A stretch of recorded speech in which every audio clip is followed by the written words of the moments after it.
والسلام على سید الاشرف الانبیاء والمرسلین اما بعد فاعوذ باللہ من الشیطان الرجیم بسم اللہ الرحمن الرحیم قل لا اسألکم علیہ اجرا الا المودۃ فی القربى صدق اللہ العظیم وصدق رسولہ النبی الامین المکین الکریم ونحن علی ذلک لمن الشاہدین والشاکرین والحمد للہ رب العالمین۔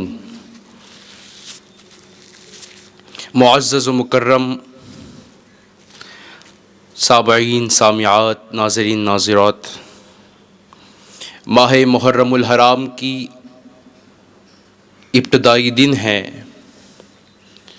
اور ان ایام کے اندر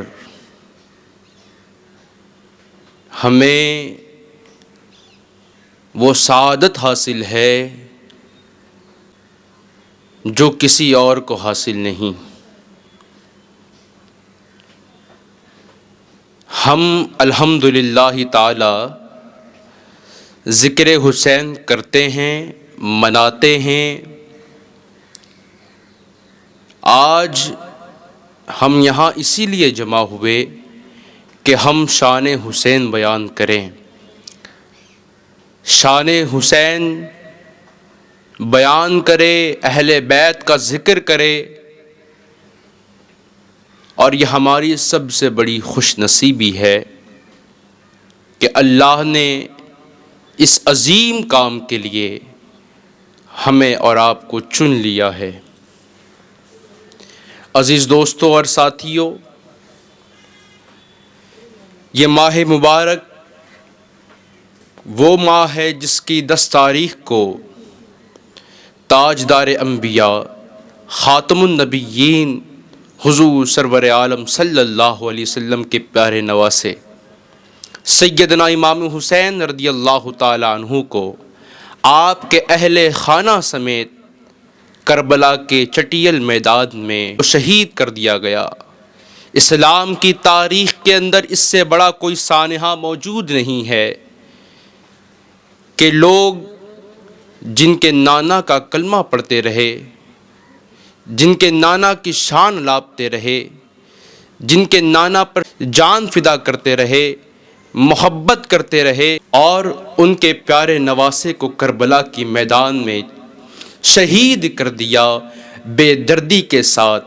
میرا تو یہ ماننا ہے اس سے بڑھ کر کوئی سانحہ نہیں ہے کہ پیغمبر کے نواسے کو کربلا کے چٹیل میدان میں شہید کر دیا۔ اللہ اکبر۔ عزیز دوستوں اور ساتھیوں، کربلا ایک بہت بڑا سانحہ ہے، بہت بڑا سانحہ ہے۔ حضرت امام حسین رضی اللہ تعالیٰ عنہ، آپ کو کربلا کے میدان میں شہید کر دیا گیا، آپ کے اہل خانہ کو شہید کر دیا گیا، نبی کے نواسوں کو چٹیل میدان میں شہید کر دیا گیا، آپ کو بھوکا رکھا گیا، یہاں تک کہ پانی نہیں دیا، پیاسا رکھا گیا۔ عزیز دوستو، امام حسین رضی اللہ تعالیٰ عنہ کی شان و افضلیت بہت بڑی ہے۔ آپ حضرت سیدہ فاطمہ الزہرا کے شہزادے ہیں، مولائے کائنات کے بیٹے ہیں اور نواسۂ رسول ہے۔ اس سے بڑھ کر کیا سانحہ ہو سکتا ہے؟ آپ کے فضائل اتنے سارے ہیں، اس کے باوجود آپ کو شہید کیا گیا۔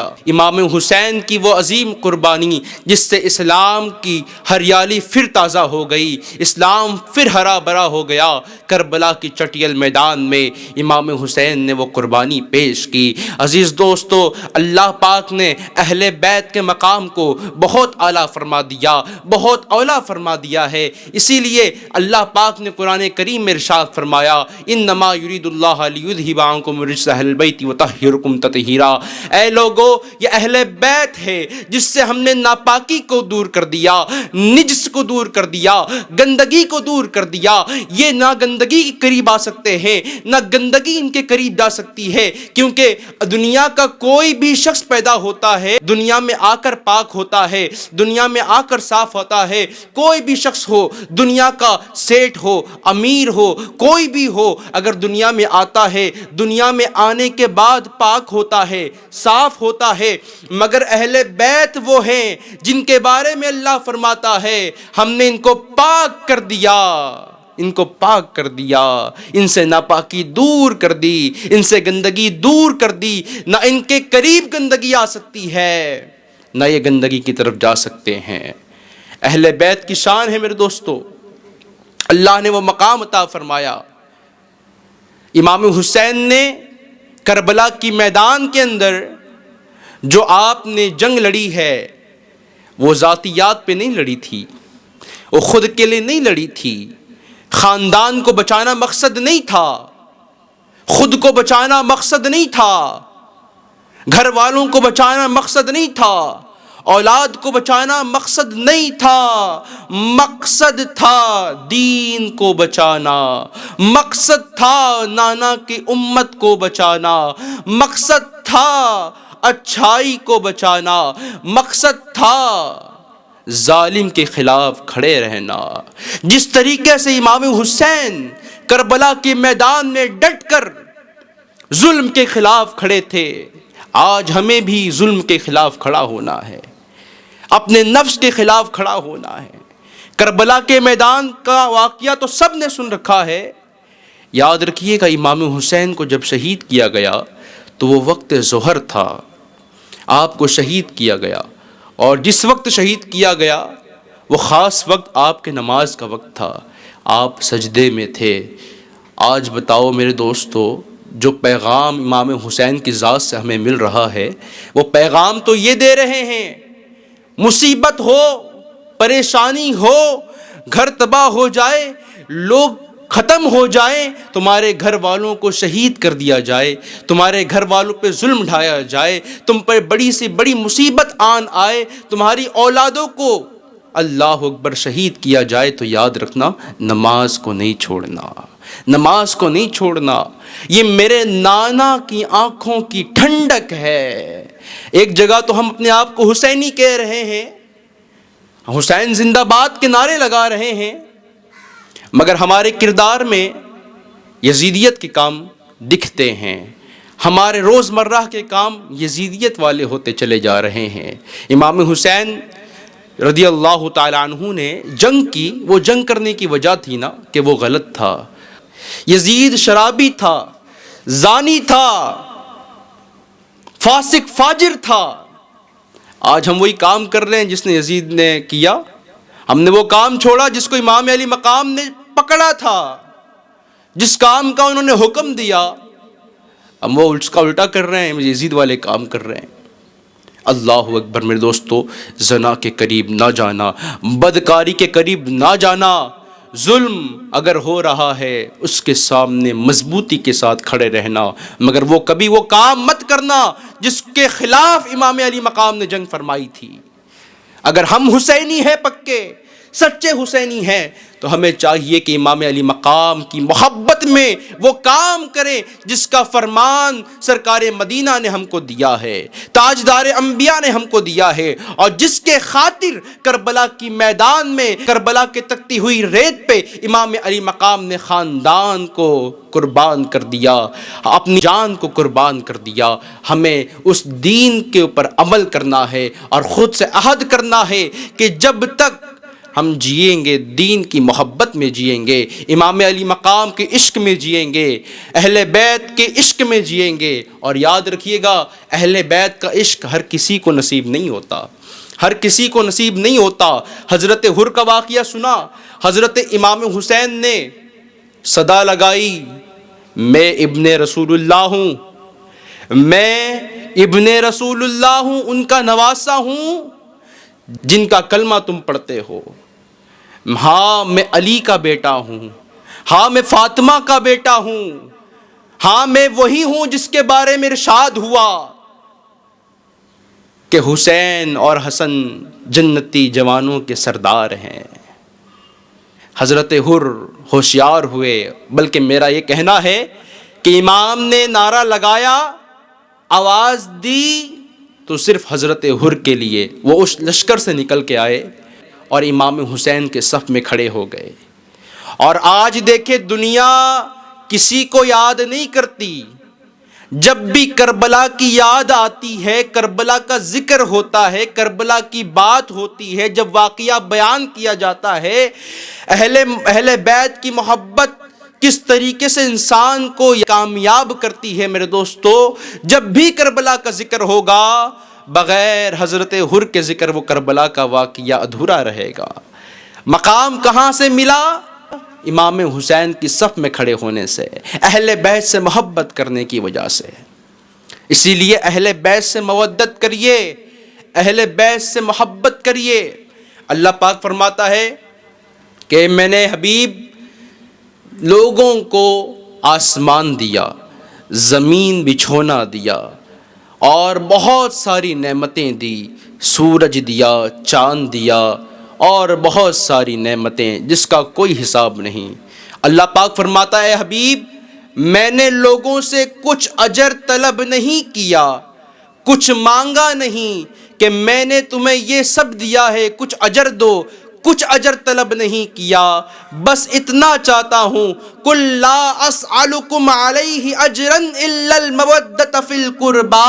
اے حبیب لوگوں سے کہہ دے رب اتنا اجر چاہتا ہے کہ تم نبی کے گھر والوں سے محبت کرو، نبی کے گھر والوں سے عشق کرو، نبی کے گھر والوں سے محبت لڑاؤ، نبی کے گھر والوں سے محبت کرو گے اللہ بھی آپ سے محبت فرمائے گا۔ حضرت رسول اللہ صلی اللہ علیہ وسلم نے حضرت علی کو اپنی چادر میں لیا، حضرت امام حسن حسین کو چادر میں لیا، حضرت سیدہ فاطمہ الزہرا سلام اللہ علیہا کو اپنی چادر میں لیا اور آسمان کی طرف ہاتھ اٹھا کر کے دعا فرمائی یا رب قدیر یہ میری اہل بیت ہے، یہ میرے گھر والے ہیں، یا اللہ میں ان سے محبت کرتا ہوں تو بھی ان سے محبت فرما، اور جو ان سے محبت کرتے ہیں مولا تو ان سے بھی محبت فرما۔ اہل بیت کی شان یہ ہے جہاں پہ بے اجازت حضرت جبرائیل گھر نہیں آتے۔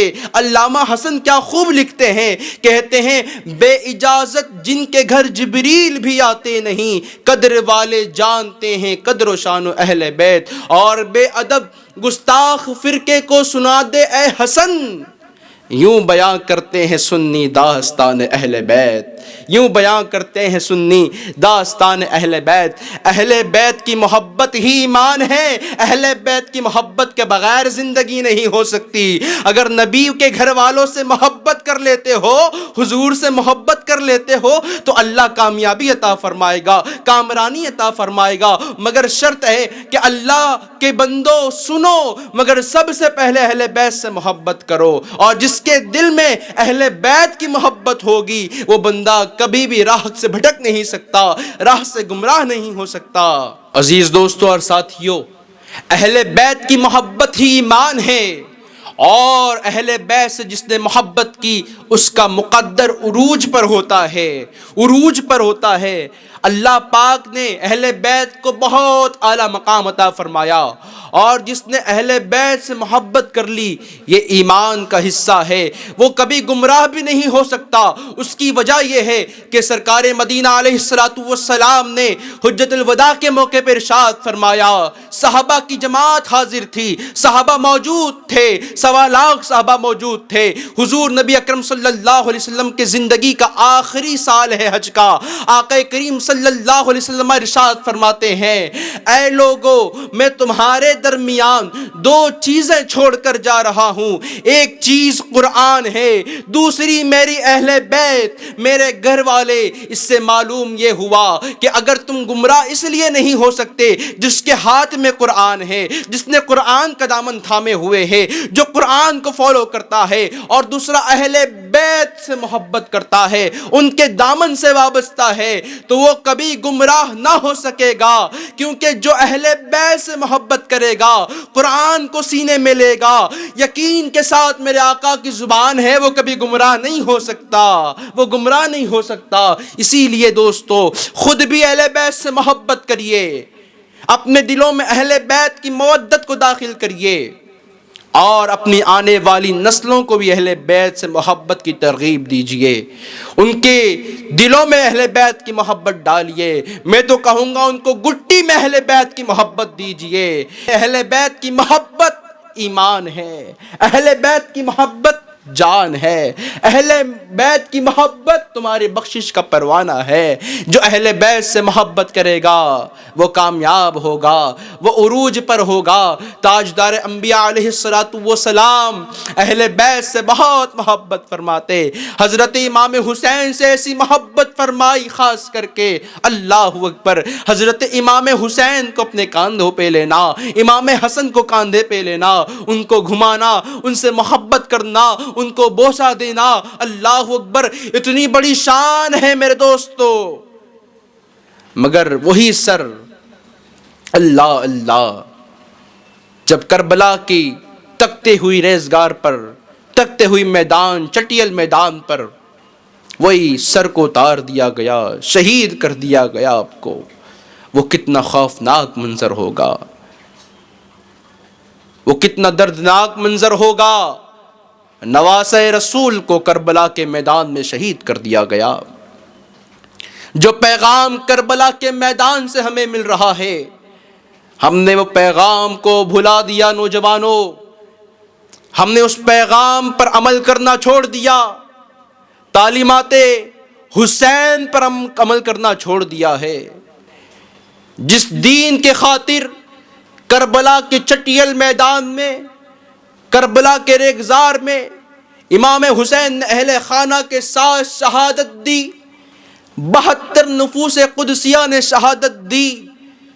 میرے دوستو، آج ہم نے نعرے لگائے مگر ان کے بتائے طریقے کو چھوڑ دیا، ان کے دامن سے دور ہو گئے۔ عزیز دوستو، آ جاؤ لائن پر، آ جاؤ پھر سے اسی راستے پر جس کو امام حسین نے اپنایا تھا، جس راستے پر امام حسین تھے۔ اور یہ سب کو معلوم ہے، کربلا کے میدان میں خاندان کٹا حسین ابن علی کا، سر کٹا حسین ابن علی کا، مگر جس نے کاٹا اس کا نام و نشان نہیں، جو کٹا آج بھی اس کا نام پوری دنیا میں ہے۔ پوری دنیا میں لوگ ہیں جو حسین کا نام لیتے ہیں اور نام اپنے بچوں کا رکھتے ہیں اور یہ فخر سمجھتے ہیں۔ آج دکھاؤ کوئی یزید کا چاہنے والا ہو، کوئی نہیں ملے گا۔ دکھاؤ کوئی شمر کا چاہنے والا ہو، کوئی نہیں ملے گا۔ کوئی دکھاؤ خلی کا چاہنے والا ہو، نہیں ملے گا۔ کوئی یزید کا محبت کرنے والا نہیں ملے گا۔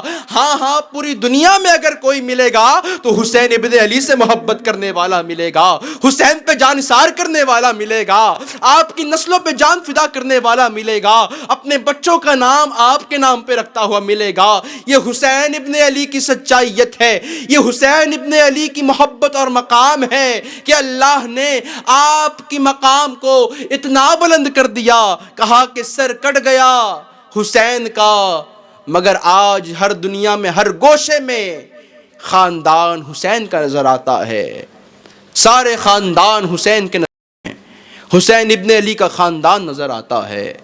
عزیز دوستو، حسین سے محبت کریں اور حسین رضی اللہ تعالی عنہ ان کے بتائے راستوں کو فالو کر لیں، زندگی بہت آسان ہو جائے گی آپ کی۔ جب بھی غم ہو، تکلیف ہو، دکھ ہو، درد ہو تو یہ نہ کہنا کہ میں بہت پریشان ہوں، میں بہت پریشان ہوں۔ ہماری پریشانی بھی کیا پریشانی ہے؟ ہماری تو مال کی پریشانی ہے، دولت کی پریشانی ہے، روپیہ پیسے بنگلے کوٹھی کی پریشانی ہے۔ جب بھی پریشان ہونا تو حسین ابن علی کو یاد کرنا، کربلا والوں کو یاد کرنا، تو تمہیں محسوس ہوگا کہ میری پریشانی کربلا والوں کے سامنے کچھ بھی نہیں ہے، اور آپ احساس کریں گے کہ کربلا میں واقعی بڑا سانحہ ہوا۔ بتائیں، جس کے گھر میں کسی کا انتقال ہو، وہ بندہ آپے میں نہیں ہوتا، وہ روتا ہے، پریشان ہوتا ہے، بلبلاتا ہے، واویلا کرتا ہے۔ مگر جس کے دو بچوں کو، جس کے بچوں کو، جس کے خاندان کے لوگوں کو، جس کے گھر کی عورتوں پر ظلم کیا جائے، جس کے خاندان کے بچوں کو ذبح کر دیا جائے، ان کا قتل کر دیا جائے، انہیں شہید کر دیا جائے، جن کے خاندان کے بچوں کو شہید کر دیا جائے، جن کے گھر والوں کو تڑپایا جائے، پیاسا ستایا جائے، میرے دوستو کیا گزر رہی ہوگی کربلا کے اس میدان میں، کیا سانحہ ہوگا، کیسی قیامت ہوگی۔ حسینیوں یاد رکھنا، حسین ابن علی نے دین کے لیے قربانی دی ہے، آج ہم اسی دین کو تار تار کر رہے ہیں، دین کو اٹھا کر پشے پش ڈال رہے ہیں، دین سے دوری اختیار کیے ہوئے ہیں، آج وہ کام کر رہے ہیں جس سے یزید خوش ہو رہا ہے، اور وہ کام بھول چکے، وہ راستہ بھول چکے جس کے لیے حسین ابن علی نے قربانی دی تھی۔